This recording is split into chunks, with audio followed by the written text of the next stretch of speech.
And if you guys want, you can also look down beneath your feet as well. There are the glass panels down below. It's only about 58 seconds. For us to go up, we're heading up to 346 meters high, or 1,136 feet high. Your ears will pop. But you can chew. Or chewing. Or swallowing as well. It might help. With your ears. Or maybe it's just a feeling. Do you feel it? Like anything weird in the ears? Yeah, okay. If you move your jaw, it helps. And you were talking about pressure before, right? When we went to the Chicago? I have to. This is so much easier ride than when we went to the Willis. Yes.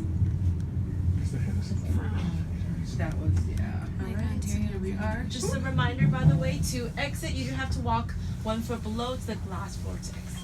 Okay.